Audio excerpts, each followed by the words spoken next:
거기 너 있었는가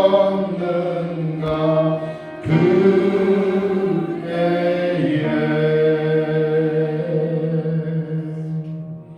성시교독 교독문 132번 고난주간 3번입니다.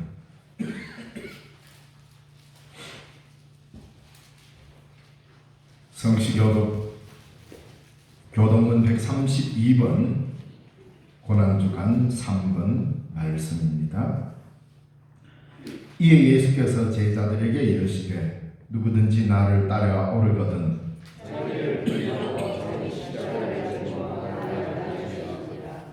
이를 위하여 너희가 부르심을 받았으니 그리스도도 너희를 위하여 고난을 받으사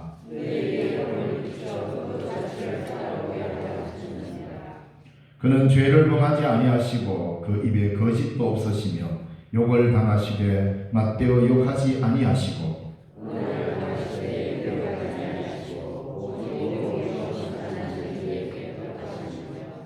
친히 나무에 달려 그 몸으로 우리 죄를 담당하셨으니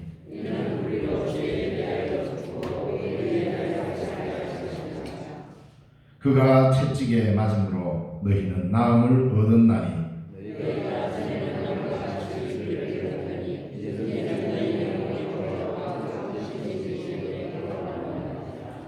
아멘. 나는 전능하신 아버지 하나님 천지의 창조주를 믿습니다. 나는 그의 유일하신 아들 우리 주 예수 그리스도를 믿습니다. 그는 성령으로 잉태되어 동정녀 마리아에게서 나시고 본디오 빌라도에게 고난을 받아 십자가에 못 박혀 죽으시고 장사된 지 사흘 만에 죽은 자 가운데서 다시 살아나셨으며 하늘에 오르시어 전능하신 아버지 하나님 우편에 앉아 계시다가 거기로부터 살아있는 자와 죽은 자를 심판하러 오십니다. 나는 성령을 믿으며 거룩한 공교회와 성도의 교제와 죄를 용서받는 것과 몸의 부활과 영생을 믿습니다. 아멘. 자리에 앉으셔서 찬송가 146장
이 세상 사람 위하여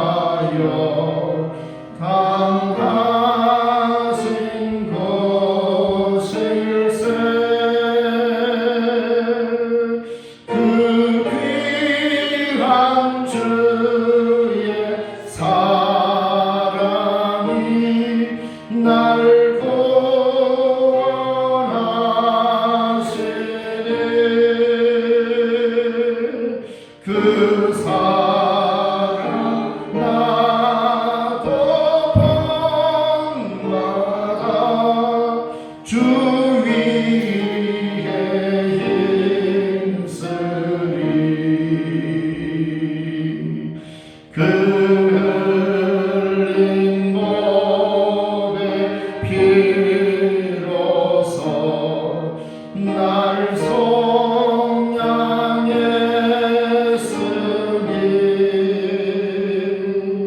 저 하늘 문을 여시고 날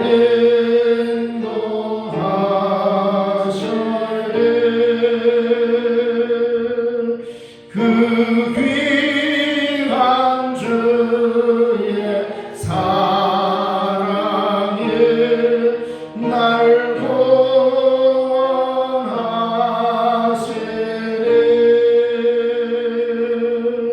그 사랑 나도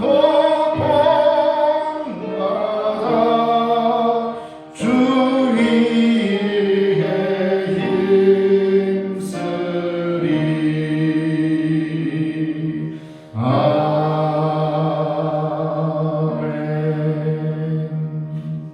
유영규 원로 장로님 기도해 주시겠습니다.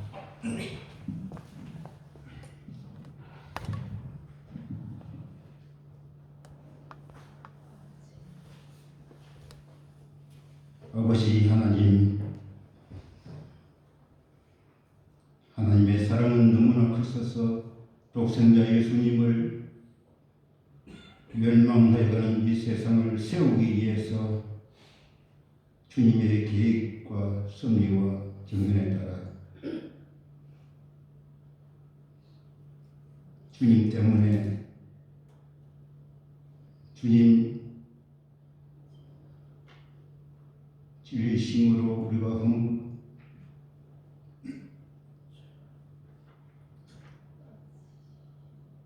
허물로 인하여 주님 찔리시고 우리의 죄악을 인함으로 주님은 상하시고 주님께서 징계를 받으심으로 우리가 평화를 누리고 우리 주님께서 채찍에 맞으심으로 우리가 나음을 입은 이 은혜를 입고도 하나님의 은혜를 모르고 살아가는 우리의 모습들을 주님께서 불쌍히 여겨주시고 오늘 이 고난 일에 저희들이 모여서 아버지 앞에 예배를 드리게 되어서 감사합니다. 아버지 하나님, 우리의 모습 이대로 주님 받으시고 저희들의 이 예배를 주님께서 받아 주시옵소서. 아버지 하나님, 주님은 이 땅을 세우기 위해서 십자가에 돌아가셨습니다. 저희들도 각기 주어진 십자가 있으므로 가정을 세워나가게 하여 주신 것을 감사합니다. 이 나라의 민족도 주께서 세우셨고 이 나라를 세워나가기 위해서 애쓰고 힘쓰는 지도자들에게 은혜를 베풀어 주셔서 하나님께서 이 나라를 통하여 영광 받아 주시옵소서. 아버지 하나님, 저희들은 너무나 부족합니다. 기도가 부족함으로 말미암아 악한 귀신들이 온 우리의 가정에 여러 가지 시험이 와도 우리는 기도하지 아니하므로 그 시험에 걸려 넘어지고 쓰러지고 있습니다. 아버지 하나님, 그 영혼들을 불쌍히 여겨주시고 아버지 앞에 나와 저희들과 함께 기쁨을 누리는 우리 주님의 그 모습을 바라보게 하여 주옵소서. 아버지 하나님, 지난 새벽마다 아버지 앞에 주신 말씀을 기억합니다. 우리는 감정을 가진 인간이므로 섭섭하게 하는 일들도 많았습니다. 서로 화해하고 용서하며 화목하는 일들을 위해 주님 기뻐하실 줄 믿습니다. 오늘도 주님께서 주시는 말씀을 저희들이 기다립니다. 아버지, 그 말씀대로 살게 하여 주시옵소서. 이 자리가 너무 비었습니다. 아버지, 찾아가서 심령마다 주님 문을 두드려 주시옵소서. 이 말세의 지말에 들리고 보고 또 우리는 느끼고 있습니다. 처치의 전쟁과 시인과 또 악한 인간의 이 욥의 시대와 너무나 다를 바가 없습니다. 하나님은 온전하고 정직하고 하나님을 경외하는 자를 찾고 계십니다. 하나님, 우리 모두 예수고 힘쓰지만 너무나 부족합니다. 세상 문화들은 너무나도 흥청망청 썩은 새끼줄 같은 그 바람을 가지고 그들은 세상 노래를 그렇게 부릅니다. 외워서 보지도 않고 잘 부르는데 저희들은 찬송가 하나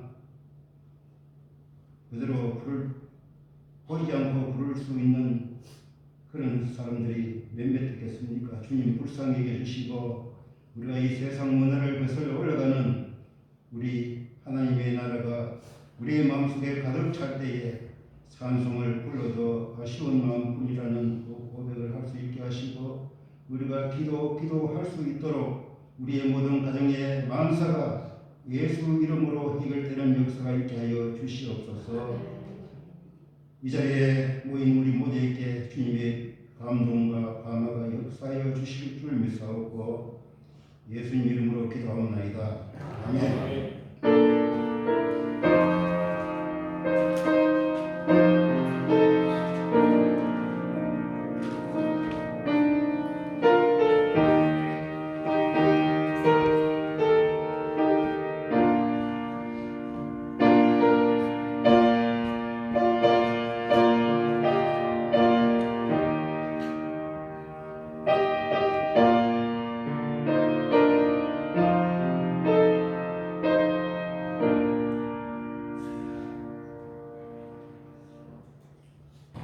지금부터 말씀을 봉독하면서 바로 말씀 한 절 한 절 우리에게 주시는 은혜로 말씀을 나누도록 하겠습니다. 가상칠연 봉독의 말씀입니다. 맨 먼저 구원의 말씀, 나로 말미암지 않고는 아버지께로 올 자가 없느니라.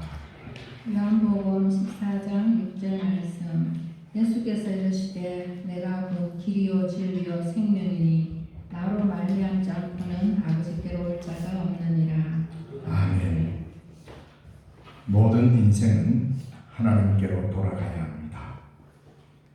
우리가 하나님의 지음을 받은 인생이기 때문에 인생의 최대 귀결점은 결국은 하나님입니다. 그 하나님께로 가는 그 길이 그리스도요, 그 하나님께로 가는 길을 진리의 길로 그리스도를 이야기하고 있고 그 길로 가야만이 생명을 누립니다. 결국은 하나님은 생명이십니다. 하나님의 생명이 예수 그리스도를 통하여 우리에게 전해졌던 것입니다. 그래서 모든 인생은 아버지께로 돌아갈 수밖에 없습니다. 하나님은 인생을 그렇게 만들었습니다. 아버지께로 가는 그것만이 곧 길입니다. 많은 사람들은 이 길도 있고 저 길도 있고 여러 길이 있다라고 말하지만 인생에게 정해진 유일한 길은 오직 아버지께로 가는 길밖에 없습니다. 이것 이외의 다른 길들은 모두 다 그리스도의 길이 아닙니다. 생명의 길이 아닙니다. 그런데 많은 인생들은 그 길을 달려가고 있습니다. 그것이 마치 맞다고 착각하고 가죠. 그러나 성경은 분명히 말합니다. 나로 말미암지 않고는 아버지께로 올 자가 없느니라. 이 길만이 걸어가야 된다는 겁니다. 이 길이 진리입니다. 세상에는 많은 진리가 있다고 말합니다. 그러나 진리 즉 인생의 진리는 예수님을 통하여 하나님께 가는 것만이 진리입니다. 아무리 많이 배워도 그 진리가 하나님께로 향하지 않으면 진리가 아니라는 말입니다. 그러므로 아버지께로 가는 것이 길이고 아버지께로 가는 길을 안내해 주는 것이 진리입니다. 그게 그리스도라는 말입니다. 결국은 이 진리를 따라야 어디에 이르느냐? 생명에 이르는 것입니다. 생명을 죽이는 진리는 진리가 아닙니다.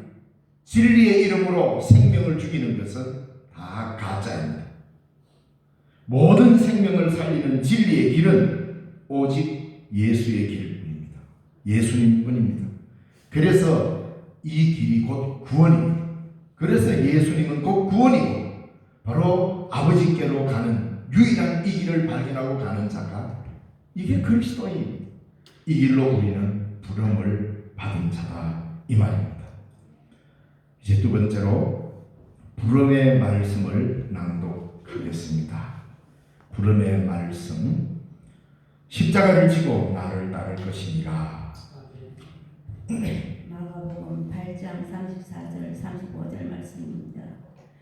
무리와 제자들을 불러 이르시되 누구든지 나를 따라오려거든 자기를 부인하고 자기 십자가를 지고 나를 따를 것이니라. 누구든지 자기 목숨을 구원하고자 하면 잃을 것이요 누구든지 나와 복음을 위하여 자기 목숨을 잃으면 구원하리라. 아멘. 주님께서 우리를 불러주셨습니다. 오늘 우리는 가상칠언의 말씀, 십자가에서 예수님이 외친 7 말씀을 하기 이전에 구원과 부름의 말씀이 있고 그 가상칠언 이후에 약속의 말씀과 파송의 말씀과 희망의 말씀, 그 한가운데 십자가에서 말씀하신 7가지 말씀이 있습니다. 그러므로 십자가는 기독교인의 모든 삶의 중심입니다. 오늘 이 말씀 하나님이 우리를 부르십니다. 마가복음 8장 34절에서 35절의 말씀, 구원의 길은 따라가는 길입니다. 따름입니다. 누구든지 나를 따라오려거든 자기를 부인하고 자기 십자가를 지고 나를 따를 것입니다. 구원의 길은 인간에 의해서 개척되는 길이 아닙니다. 철저히 그리스도를 따를 때만이 구원의 길이라고 말하는 것입니다. 이 따름은 이끔이 아닙니다. 우리는 종종 이 사회에서 누군가를 이끌고 가고 대장이 되었고 우두머리가 되고 해서 이끌고 가는 걸 좋아합니다. 그러기 전에 먼저 나는 그리스도를 따르고 있는지를 점검해 봐야 합니다. 나를 부인한다? 자기를 부인하지 않으면 이끔의 길로 가게 되고 자기를 부인하면 따름의 길로 가게 됩니다. 이게 뭔 말입니까? 쉽게 이야기하면 내 자존심 내세우면 이끔의 길로 갑니다. 자기가 다 이끌어야 됩니다. 그러나 자기를 낮추고 하나님 앞에 자기를 부인하면 그리스도의 길을 따라갈 수 있습니다. 이 따름에는 목숨을 걸어야 합니다. 그냥 가는 길이 아닙니다. 예수님이 가신 길은 생명이 담보되어 있었습니다.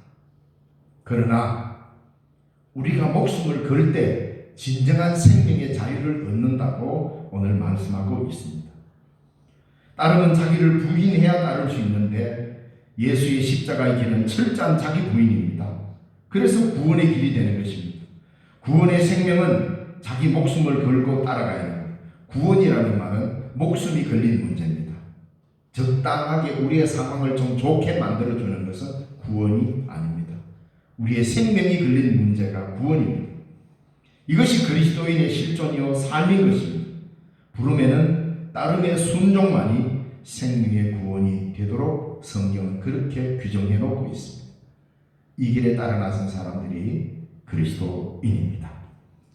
이제 십자가에서 말씀하시는 주님의 말씀을 듣도록 하겠습니다. 첫 번째 말씀, 아버지여 저희를 사하여 주옵소서. 자기의 하는 것을 알지 못함이니이다. 누가복음 23장 33절에서 34절 말씀.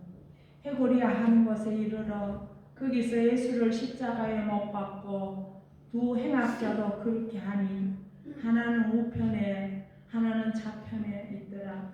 이 예수께서 이르시되 아버지 저들을 사하여 주옵소서 자기들이 하는 것을 알지 못함이니이다 하시더라.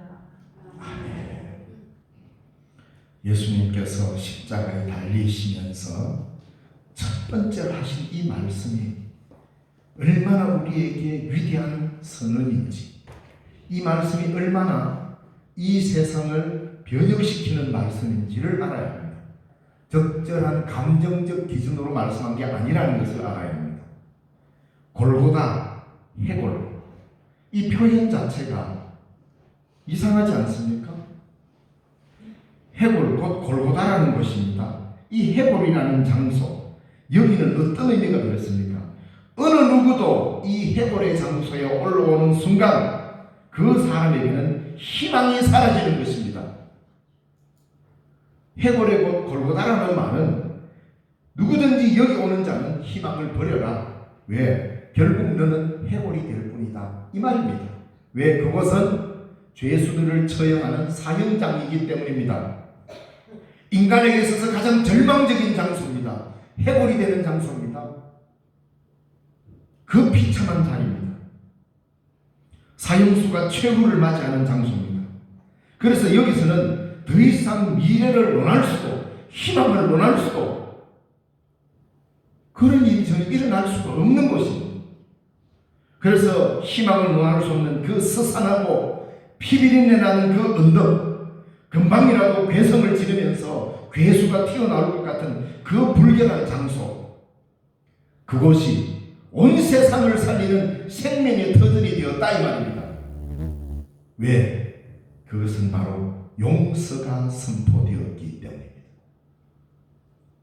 절망이 사라진, 절망뿐인 곳, 희망이 사라진 곳, 해골이 결국 너의 마지막이 될 것이라는 절망을 예고하는 그 자리에 인류 최대의 희망이 선포되었습니다. 왜 그렇습니까? 용서가 선언되었기 때문에.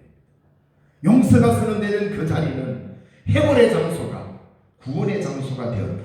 이것이 기독교입니다. 이것이 성도들의 용서의 길입니다. 이 길을 따라가는 자가 그리스도의 길을 걷는 것입니다.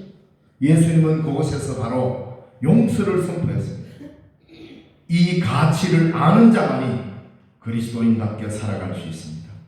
에스겔의 해골 골짜기에 그 해골들이 뼈가 맞추어지고 군대가 형성되고 새로운 희망의 이스라엘의 백성들의 돌아옴을 예언했던 에스겔의 그 해골 골짜기의 그 예언이 현실이 된 자리가 골고다라는 말입니다.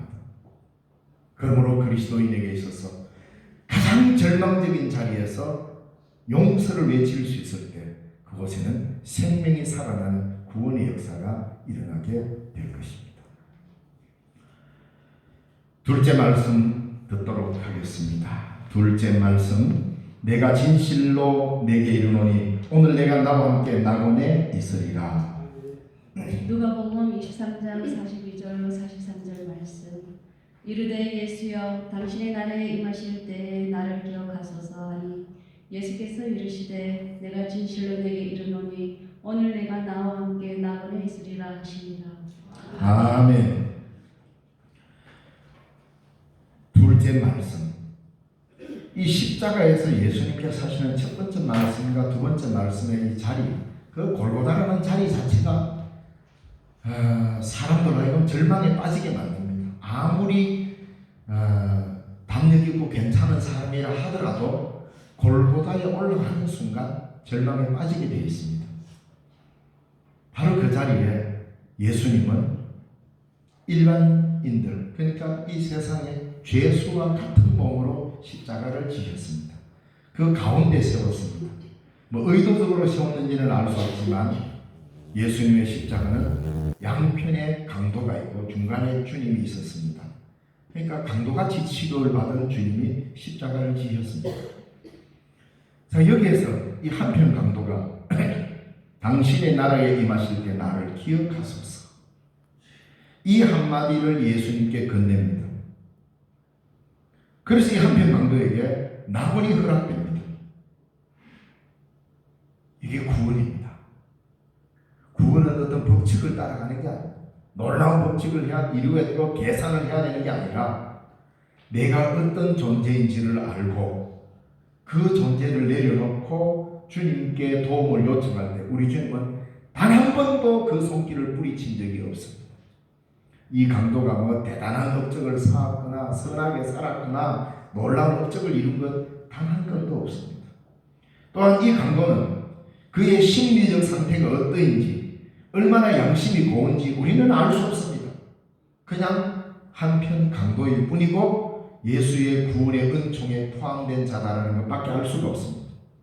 다만 그는 자신의 죄를 알았고 예수님의 용서가 자기에게도 해당된다는 것을 그는 들어서 알았습니다. 사랑하는 성도 여러분, 구원받기에 너무 늦은 때는 없습니다. 한편 강도를 이 성경에 기록해서 우리에게 주는 메시지는 최후의 순간까지도 구원의 문은 열려 있다는 겁니다. 그의 업적과 상관없이 우리 주님은 그를 하나님의 나라의 나군의 한 사람으로 불러 가십니다. 그래서 우리는 이 세상에 사는 동안에 한 사람도 구원에서 제외되는 일이 없도록 포기하지 않아야 그리스도의 십자가를 따라가는 사람이 될 것입니다. 그래서 여기서 우리는 구원받기에 너무 늦은 때가 없다라는 걸 기억하시고 구원은 언제나 지금 여기에서 일어나는 일입니다. 그러므로 우리는 마지막 순간까지 마지막 한 사람까지 포기할 수가 없는 겁니다. 이게 주님의 마음이었고 우리들의 마음이어야 하는 것입니다. 이제 세 번째 말씀을 낭독하도록 하겠습니다. 세 번째 말씀, 여자여 보소서 아들이니이다. 보라 내 어머니라. 요한복음 19장 26절에서 27절 말씀입니다.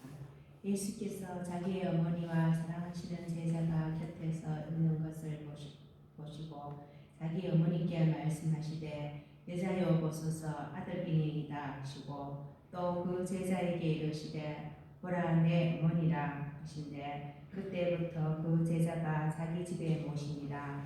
아멘. 예수님께서 십자가를 지시고 그 십자가 곁에서 제자 요한과 예수님의 어머니 마리아 함께 서 있었습니다. 예수님의 십자가는 어떤 의미를 우리에게 가르쳐주고 있느냐, 모든 게 끝장나는 것 같지만 예수님은 십자가를 지시면서 이 십자가를 통하여서 예수님이 지시는 십자가를 통하여서 새로운 가족을 만들어내고 있습니다. 이제 그리스도 안에서는 새로운 가족의 구성원을 우리도 꾸려야 하는 것입니다. 이것을 이야기하고 있단 말입니다. 예수님께서 제자들이 예수님을 데리러 나온 적이 있었습니다. 예수님, 여기 당신의 동생들과 당신의 모친이 당신을 배웠기를 원합니다 하니 예수님이 보시고 문을 열고 밖을 향하여 말하죠. 누가 내 형제여 내 모친이냐? 하나님의 뜻대로 향하는 이들이 내 형제여 모친이다라는 말을 한 적이 있습니다. 오늘 이 본문에 보면 예수님께서 십자가에 달리셔서 그렇게 이야기를 합니다. 여자의 보소서 아들입니다. 누구가? 당신 곁에 서 있는 이제 저 요한이 당신의 아들입니다. 이 말입니다. 그러니까 어머니께 말씀하시되 여자의 보소서 아들입니다. 이 아들은 예수님 자신을 가리키는 것이 아니고 요한을 가리키면서 이제 저 요한이 당신의 아들입니다 라고 말해줍니다. 그리고는 또 제자에게 이렇게 말합니다. 요한 보고 보라 이제 너의 어머니니라. 전혀 다른 가족이 생겼습니다. 십자가는 바로 그 의미입니다. 예수 그리스도의 십자가는 새로운 가족을 만들었습니다. 혈육이 아니라 예수 안에서 주어지는 신뢰와 사랑으로 새로운 어머니, 새로운 아들의 가족이 창조되었습니다. 그 가족의 전형적 모습이 오늘 우리들의 교회입니다. 예수 그리스도를 통하여서 우리는 한 가족이 새롭게 형성되었습니다. 그래서 우리는 서로에게 보라 너희 어머니의 역할을 해야 되고 보라 아들이니이다 아들의 역할을 우리 모두는 때로는 어머니로 때로는 아들로 우리의 이 교회 공동체 가족을 지켜가야 합니다.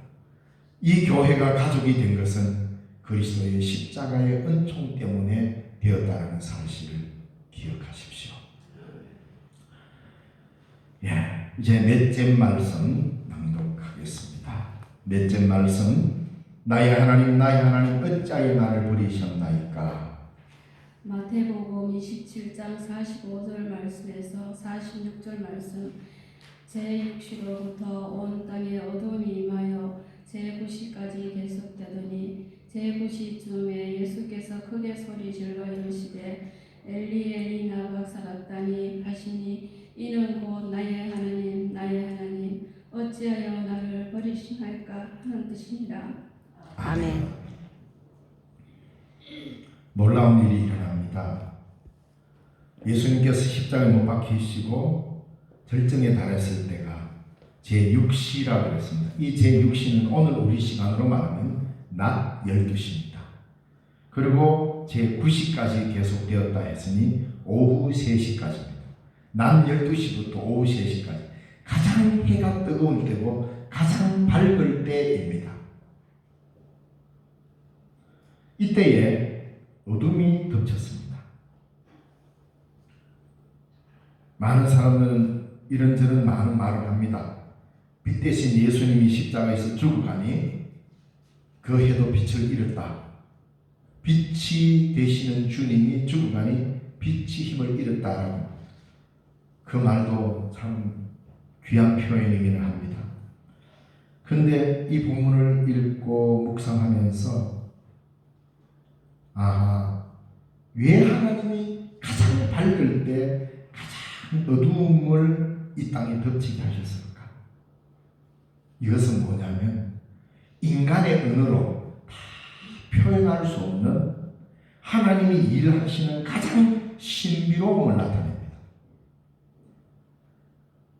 유일한 자신의 아들을 버리고 버림받은 아들의 절규가 하나님 안에서 이루어진다는 것은 인간의 감정이나 이해로서는 도저히 도달할 수 없는 겁니다. 이 엄청난 신비는 해결 불가능한 이야기입니다. 인간의 이성으로 기록할 수 있는 게 아닙니다. 그러나 하나님으로부터 버림받은 예수님의 그 부르짖음 엘리 엘리 라마 사박다니 하나님 어찌하여 나를 버리시나이까. 이 예수님의 절규는 하나님 아들이 하나님으로부터 버림받는다는 사실은 하나님이 갖고 있는 가장 큰 신비 중에 하나입니다. 그 일로 통하여서 우리에게 구원이 이루어지니까 이것은 세상 모든 사람들이 쉽게 바라보고 이해할 수 있을 만큼 합리적이지도 않습니다. 그래서 하나님은 그것을 신비에 가두듯이 가장 어두운 가장 밝은 시간대를 가장 어두운 때로 만드시면서 하나님의 신비의 사건을 만듭니다. 우리가 받은 구원이 이 신비에 농축되어 있다는 사실을 아십시오. 그냥 우연찮게 구원 얻은 게 아니란 말입니다. 말할 수 없는 하나님의 신비 속에 갇혀있는 이 놀라운 구원의 행동들, 하나님은 이 신비를 나타내면서 어둠을 사용하셨습니다. 그 신비는 하나님의 자기 버림과 아들을 버림으로 우리를 택하셨습니다. 이것이 하나님의 예정이었습니다. 십자가에서 하나님은 그리스도를 버리시고 우리를 택하셨습니다.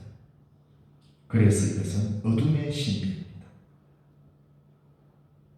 내가 받은 구원을 어떤 말로 다 표현하겠습니까? 그저 하나님의 비움과 아들을 버림으로써 얻은 이 놀라운 구원은 그저 하나님의 신비 속에 깊이 들어있다는 것을 기억하시고 여러분이 받은 구원을 감사하고 깊은 신비 속에서 감격할 줄 아는 믿음으로 나아가야 하는 것입니다. 다섯 번째 말씀을 보도록 하겠습니다. 다섯째 말씀, 내가 목마르다. 요한복음 19장 28절 말씀. 그 후에 예수께서 모든 일이 이미 이루어진 줄 아시고 성경을 응하게 하려 하사 이르시되 내가 목마르다 하시니. 아멘. 다섯째 말씀, 내가 목마르다. 성경의 모든 말씀대로 이루시는 예수님의 자기 버림, 그리고 성경을 응하게 하시려고 말씀을 따라가는 말씀이신 예수 그리스도를 우리에게 보여줍니다. 성경을 응하게 하려 하사, 그 성경이 뭐냐? 시편 69편 21절입니다. 시편 69편 21절 말씀. 그 말씀은 뭐냐? 이 백성들이 나를 조롱하고 나에게 초를 먹이고 하는 그 광경이 나옵니다. 그 말씀을 응하게 하시려고 예수님은 성경을 응하게 하려 하사 이르시되 내가 목마르다. 왜? 내가 목마르다라는 이 말과 함께 여섯째 말씀에서 그렇게 정언하잖아요. 그래서 오늘 이 내가 목마르다라는 이 말은 성경을 응하게 하시려고 이 말씀을 했다는 겁니다. 말씀을 따라가는 말씀. 우리 예수님께서는 이 땅에 오셔서 하나님의 말씀을 이루는 것, 보내신 분의 뜻을 따르는 것, 그 일을 위해서 오셨습니다. 그래서 예수님은 단 하나 하나님의 일을 행하기 위해서 목말라 하시는 분입니다. 최종적으로 마지막에 이룰 그 한 말씀을 이루기 위해서 목말라 하셨던 겁니다. 그래서 내가 목마르다라는 말을 선언하면서 하나님의 그 마지막 말씀을 응하게 하셨습니다. 말씀을 떠나서는 삶을 살지 않았던 예수님의 길이었죠. 이 길을 우리 보고 같이 가자고 따르라고 말씀하셨던 것입니다. 여섯째 말씀을 보겠습니다. 여섯 번째 말씀, 다 이루었다. 요한복음 19장 30절 말씀. 예수께서 신 포도주를 받으신 후에 이르시되 다 이루었다 하시고 머리를 숙이니 영혼이 떠나가시니라. 아멘.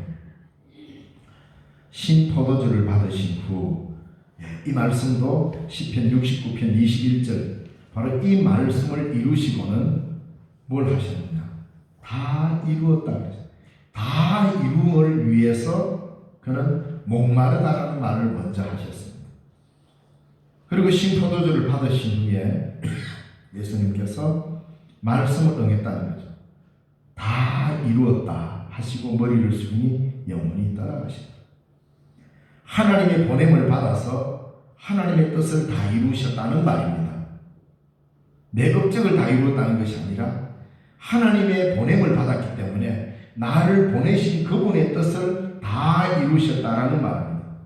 그래서 예수님이 이 땅에 오셔서 단 한 번도 자기 자신과 하나님의 뜻이 분리되지 않았습니다. 자신의 삶과 하나님의 뜻이 분리되지 않았던 것입니다. 이것이 그리스도의 길입니다. 말씀을 응하는 길입니다. 우리는 끊임없이 아버지의 뜻과 내 삶을 분리시킵니다. 그러니 우리의 삶 속에서 하나님의 뜻이 이루어지지 않게 됩니다. 내가 고백하는 믿음과 내가 따르고자 하는 삶의 행동이 아버지의 뜻과 언제나 일치하는지를 늘 점검해야만이 아버지의 뜻을 이룰 수가 있습니다. 주님은 이것을 우리에게 보여주셨습니다. 다 이루었다.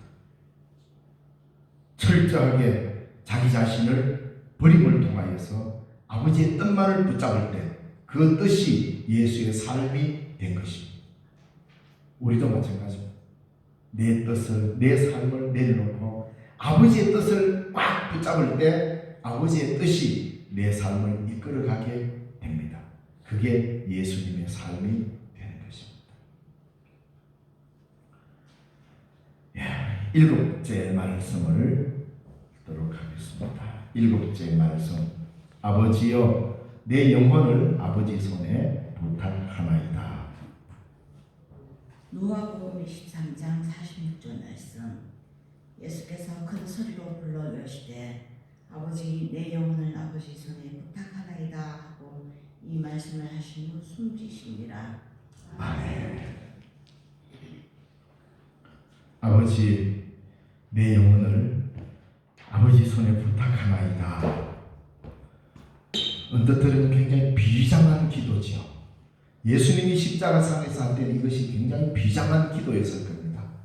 그러나 이 문장 자체는 매우 정다운 기도입니다. 아버지, 내 영혼을 아버지 손에 부탁하나이다 라는 이 기도는 유대의 어린이들이 잠들기 전에 침대를 붙잡고 기대어서 기도할 때 하는 기도 내용이 바로 이 기도입니다. 오랜 전통을 유대의 어린아이들이 이 기도를 합니다. 그래서 유대의 부모들은 어린아이가 잠들기 전에 항상 이 기도를 하고 잠들도록 가르칩니다.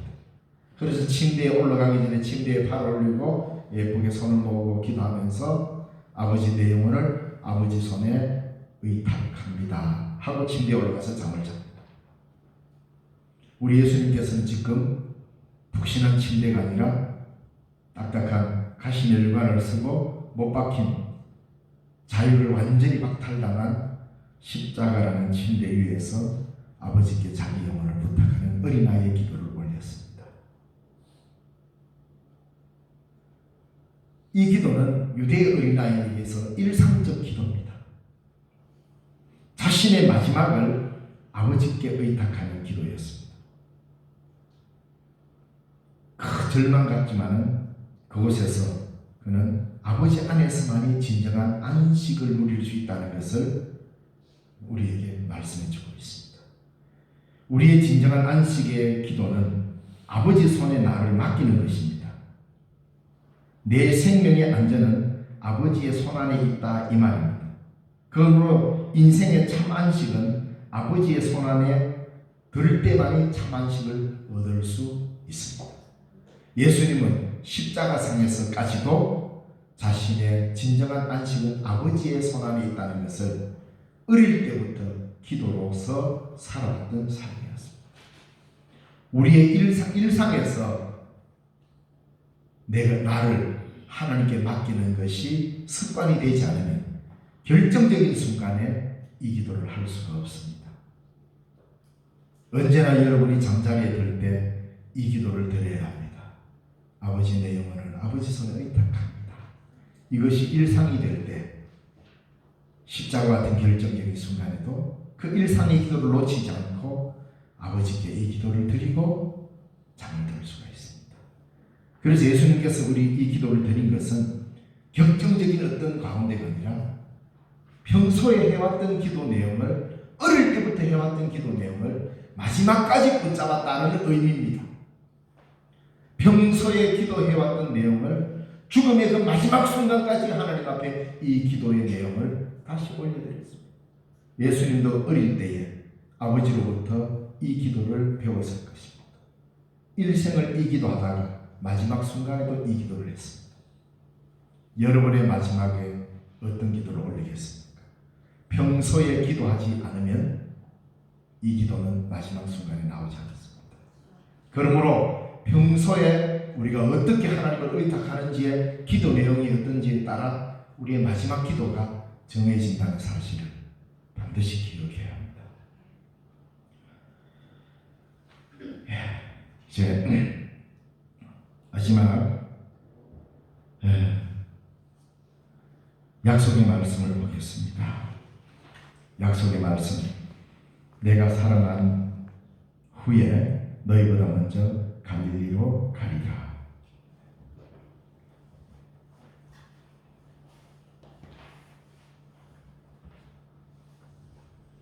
마가복음 14장 27절로 28절 말씀. 예수께서 제자들에게 이르시되 너희가 다 나를 버리라. 이는 기록된 바 내가 목자를 치리니 양들이 흩어지리라 하였음이니라. 그러나 내가 살아난 후에 너희보다 먼저 갈릴리로 가리라. 아멘. 예수님이 십자가에 달리시기 전에 이 말씀을 하셨습니다. 너희는 다 나를 버리리라. 그러나 너희보다 먼저 내가 갈릴리로 갈 것이다. 여러분, 그토록 정겹게 따랐던 스승을 버린다는 것은 어떻게 보면 말도 안 되는 이야기죠. 인간적인 객기를 부려서라도 예수님 따라가는 척이라도 해야 되는데 하나같이 다 버렸습니다. 이게 뭡니까? 성경은 우리에게 인간을 보여주는 겁니다. 성경은 우리에게 인간이 어떤지를 보여주는 겁니다. 대단하게 큰 일을 할 수 있을 것 같지만 실제로 결정적인 순간에 모두 다 그 현실의 벽을 넘지 못하고 그 광경을 그 앞에서 떠나간다는 겁니다. 그래서 인간의 연약성을 드러내고 있습니다. 인간의 의지로만 뛰어넘을 수 없다는 겁니다. 죽음을 이기신 그리스도의 부활을 통해서만 이 연약성을 극복할 수 있다고 말씀하는 것입니다. 그래서 제자들에게 도망가면 끝장이다 이렇게 말씀하지 않고 도망갈 수밖에 없는 제자들을 이야기합니다. 너희들이 다 나를 버릴 것이다. 그러면 너희들하고 내하고는 이제 끝이다. 더 이상 상종할 수가 없다. 이렇게 해서 결정한 게 아니고 다 나를 버리고 도망갈 것이다. 그러나 내가 부활한 후에 갈릴리로 내가 갈 것이다. 너희보다 먼저 갈릴리로 가겠다. 그 말은 뭡니까? 인생은 실패도 할 수 있지만 다시 시작할 수 있는 기회가 있다는 겁니다. 부활하신 주님이 우리에게 요구하는 아름다운 사랑입니다. 나를 배반하고 도망가? 이제는 국물도 없다. 이렇게 우리는 사람을 매정하게 잘라낼 수가 없습니다. 하나님의 부활의 은총을 경험한 사람은 모두를 향하여서 그래, 우리는 다시 만날 갈릴리가 있다는 것을 기억하고 그 틈을, 그 아름다운 장소를 늘 생각해 두어야만이 우리의 부활의 은총을 함께 누려갈 수 있습니다. 네가 나를 배반했어? 네가 나를 떠났어? 하고 매정하게 잘라버리고 다시는 안 보일 것처럼 이야기하는 것은 그리스도인의 삶의 방식이 아니라는 사실입니다. 부활하신 그리스도를 믿는다면 이 갈릴리에서 다시 만나는 주님을 기억하셔야 됩니다. 다시 찾아오시는 주님을 만날 수 있습니다. 그래서 실패한 것이 끝이 아니라 다시 시작할 수 있어. 갈릴리에 오면 약속을 남겨주셨던 것입니다. 파송의 말씀을 보겠습니다. 파송의 말씀, 너희는 가서 모든 민족으로 제자를 삼으라. 마태복음 28장 18절에서 20절 말씀. 예수께서 나와 말씀하여 이르시되 하늘과 땅의 모든 권세를 내게 주셨으니 그러므로 너희는 가서 모든 민족을 제자로 삼아 아버지와 아들과 성령의 이름으로 세례를 베풀고 내가 너희에게 분부한 모든 것을 가르쳐 지키게 하라. 볼지어다 내가 세상 끝날까지 너희와 항상 함께 있으리라 하시니라. 아멘. 부활하신 그리스도는 제자들에게 이 가장 거룩하고 가장 상위의 법을 흔히 지상계명이라고 합니다. 이 말씀을 하달하십니다. 제자로 삼으라, 세례를 베풀라, 가르쳐 지키게 하라. 그럼 세상 끝날까지 항상 함께 있겠다라고 약속하셨습니다. 그러면서 우리가 파송받아서 할 일을 가르쳐 준 겁니다. 제자로 삼는 그 자리에, 세례를 베푸는 그 자리에, 말씀을 가르치는 그 자리에 예수님은 언제나 함께 하신다는 것입니다. 이걸 역으로 생각하면 언제나 그리스도가 우리와 함께 있게 할 수 있는 우리의 삶의 방식은 제자를 삼아 나가야 합니다. 세례를 베풀어 나가야 합니다. 가르쳐 지키게 해 나가야 합니다. 이것은 무엇이 우선이고 나중이고 문제가 아니라 함께 이루어져가는 길입니다. 보라 내가 세상 끝날까지 내가 항상 함께 있으리라. 이 엄청난 약속을 우리가 받았습니다. 그 약속과 함께 우리는 담대하게 제자를 삼아야 되고 세례를 베풀고 가르쳐 지키게 할 때 우리 주님 다시 오실 그때에 잘했다 칭찬을 하게 될 것입니다. 오늘 우리의 교회의 길은 이 세 가지로 정해져 있습니다. 그래서 이것이 우리 교회의 지상대명이라고 말합니다. 이 말씀으로 이제는 제자들을 파송을 시키는 주님이 있습니다. 파송받은 이 사람들이 무엇을 이야기해야 됩니까?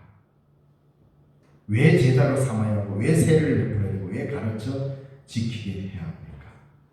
주님이 다시 오시기 때문입니다. 마지막 희망의 말씀입니다. 희망의 말씀.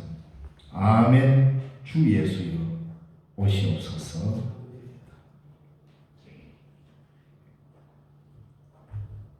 요한계시록 22장 20절 11절 말씀. 이것들을 증언하신 이가 이르시되 내가 진실로 속히 오리라 하시거늘 아멘. 주 예수여 오시옵소서. 주 예수의 은혜가 모든 자들에게 있을지어다. 아멘. 아멘. 성경의 마지막 문장입니다. 성경의 마지막이 이렇게 끝난다는 것이 우리에게 얼마나 큰 위로가 되고 힘이 되는지 모릅니다. 마라나타. 아멘. 주 예수여 오시옵소서. 주 예수여 오시옵소서라는 이 마라나타. 이 말보다 더 절실한 희망이 우리에게는 없습니다. 아멘. 주 예수여 오시옵소서. 이 기도보다 더 절실한 기도의 내용은 또 어디에도 없습니다.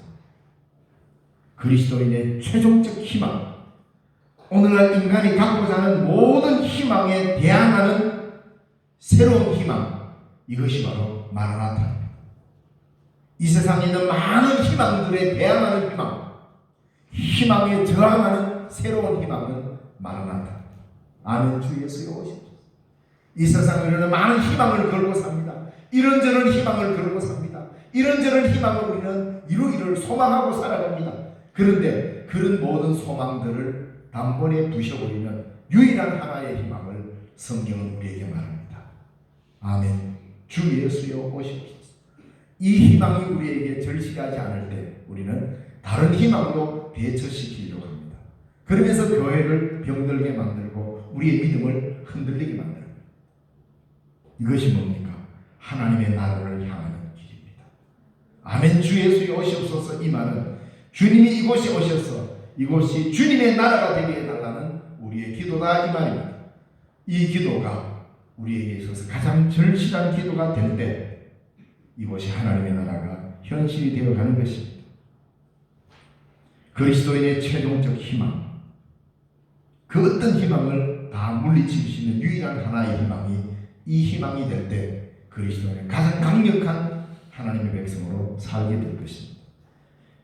이 마라나타, 이것이 오늘 십자가를 지고 주님을 따르는 그리스도인의 희망이 되어야 할 것이고, 예수님을 따르는 이유가 바로 여기에 있습니다. 그래서는 성경의 이 마지막 구절을 읽으면서 아멘이라고 힘써 외칠 수 있는 것입니다. 아멘. 주 예수여 오시옵소서. 고난주간을 지나고 부활을 맞이할 때도 우리는 아멘. 주 예수여 오시옵소서. 이 재림의 신앙이 희미해지면 교회는 힘을 잃게 됩니다. 이 소망으로 가득 찬 여러분이 되기를 바랍니다. 기도하겠습니다. 살아계신 하나님 아버지, 오늘도 우리에게 귀한 말씀을 주셨습니다. 하나님의 말씀을 들었습니다. 주님의 생생한 주님의 목소리로 들었습니다. 말씀을 듣고 말씀을 읽음으로 인하여서 이 말씀을 이루어가는 하나님의 백성으로 살게 하시고, 우리에게 약속해 주신 약속을 굳게 붙잡으면서 하나님의 백성으로 살기에 부족하지 않게 붙잡아 주옵소서. 예수님 이름으로 기도드리옵나이다. 아멘. 우리 광고 말씀을 잠시 드리겠습니다. 내일은 새벽 기도회가 없습니다. 그리고 주일도 없습니다. 예수님께서 무덤에 묻히시고 무덤 안에 거하시면 됩니다. 그래서 가능한 한 고난을 기억하시고 경건에 이르기를 또 절제의 삶을 사는 그날이 되기를 바라고, 부활절날 성찬식 있습니다. 감격으로 맞이하시기 바랍니다.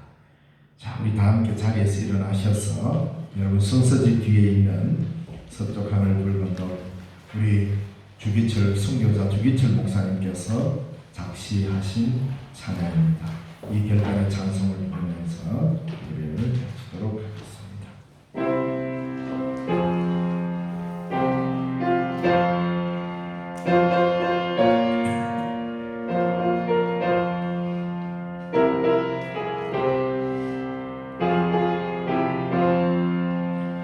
서쪽 하늘 붉은 노을 영문 밖에 비치누나 연약하온 두 어깨에 십자가를 생각하니 머리에는 가시관 몸에는 붉은 옷 힘없이 걸어가신 영문 밖에 길이라네 한 발자국 두 발자국 걸어가신 자국마다 뜨거운 눈물 붉은 피 가득하게 보였구나 간악한 유대병정 포악한 로마 병정 걸음마다 자국마다 가진 포악 지셨구나 눈물 없이 못 가는 길 피 없이 못 가는 길 영문 밖에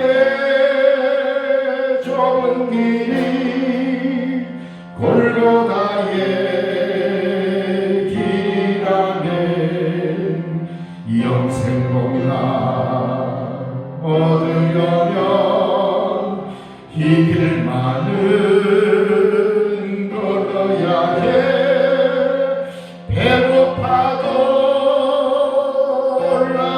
올라가고 죽더라도 올라가세 아픈 다리 삼해주고 저런 다리 고쳐주사 보지 못한 눈을 열어 영생길을 보여주니 질전팔기 할지라도 제 십자가 바로 지고 골고다의 높은 곳에 나도 가게 하옵소서 십자가에 고개 터기 제 아무리 어려워도 주님 가신 길이 오니 내가 어찌 못 가오야 주님 제자 베드로는 거꾸로 가사오니 고생이랴 못 가오며 죽음이라 못 가오리. 오늘은 주님께서 가르쳐 주신 기도로 예배를 마치겠습니다. 하늘에 계신 우리 아버지, 아버지의 이름을 거룩하게 하시며 아버지의 나라가 오게 하시며 아버지의 뜻이 하늘에서와 같이 땅에서도 이루어지게 하소서. 오늘 우리에게 일용할 양식을 주시고 우리가 우리에게 잘못한 사람을 용서하여 준 것 같이 우리 죄를 용서하여 주시고 우리를 시험에 빠지지 않게 하시고 악에서 구하소서. 나라와 권능과 영광이 영원히 아버지의 것입니다. 아멘.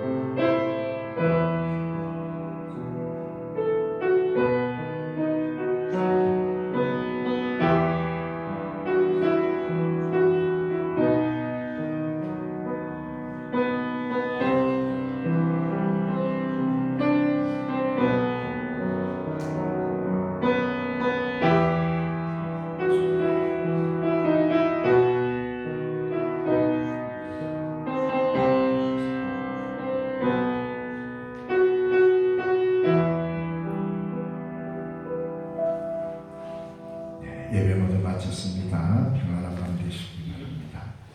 어두운 밤길